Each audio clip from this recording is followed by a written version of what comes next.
Mau ni masigi kami nak baicur di kecamatan Bacu Kiki.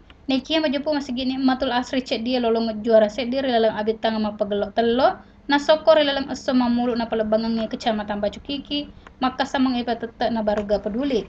Ya dari tu resona sinenge tanggal 25 ulas cek dia tahun 2016. Nah, pada selesai di pegawai sara masih gini matul asri alina Muhammad Alwi makdae narik kololongan na juara sedi masih gini matul asri mancaji sediri orang temak gangka mau ni relena yare garis sini pak kampung engka yare cek die paimang lolongan na juara na saba asis sumpunga makasih poleri sini pamurus masih gie na pak banuan na cek die.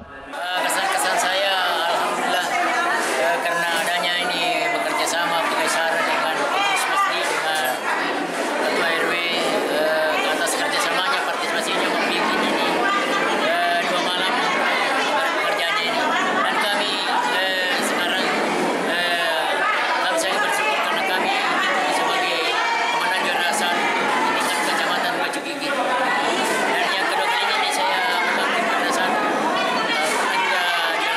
di kecamatan Bacu Kiki.